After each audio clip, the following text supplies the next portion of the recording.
Stephen Mayne, just with Westfield, were there any real surprises there for you?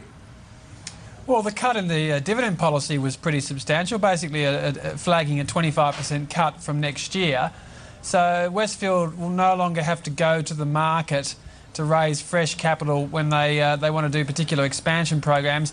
They're going to be pocketing $500 million a year and keeping it from their earnings. So that's a very substantial change, but it just continues the trend that Transurban probably started, all the real estate trusts are now doing, no longer paying out 100% or borrowing to pay out distributions, far less artificial yields offered to investors, and more funding growth out of cash flow. So the fact they didn't raise another $3 billion, they didn't take any particularly more substantial write-downs on what they revealed in February, I thought was pretty bullish, and the stock took off, and you know, Westfield is now back up trading right near book value, and it's got $7.5 billion of liquidity, doesn't need to raise capital.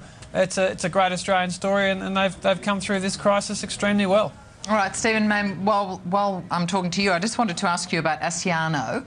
Now, you know, given the economic conditions, I guess the group's kind of performance in operations really showed how the business can bounce back. I mean, EBITDA is up 3.2%, which is exactly the guidance that they gave, you know, at the time of the capital raising. What's your view of this? Oh, they have two of the 5 best infrastructure businesses in the country. I mean, the Patrick Stevedoring business and Pacific National are just wonderful, you know, monopoly-dominant infrastructure assets.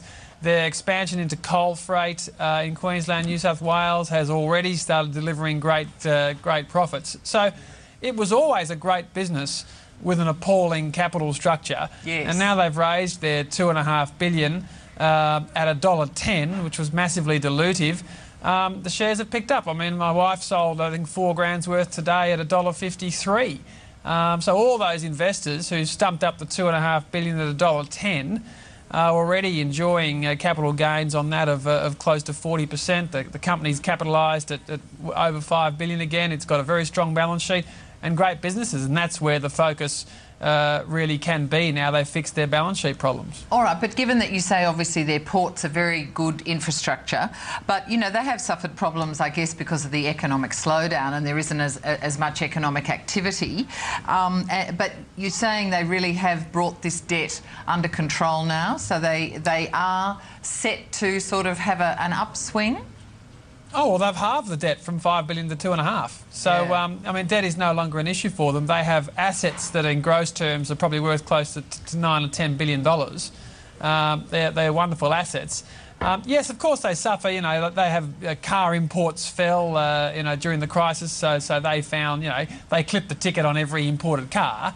So they're very dependent on, you know, GDP growth for those types of businesses. And if there's a sudden coal crash and rail freight volumes fell away, that would hit them as well. Yeah, but I mean, for mine, the biggest issue at Asciano now is the governance issue. There's a lot of talk about getting a new chairman. Tim Poole is only 40 years old. He's a very young chairman.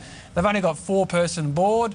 They've lost a number of their senior managers, apart from Mark Rosethorn. So clearly, with the AGM coming up, the institutions are pushing for 2 or 3 new directors, a new chairman, and just potentially to close the book on what was a pretty unfortunate episode over the last year or two, where they really dithered and they waited far too long before they fixed their impossibly geared balance sheet.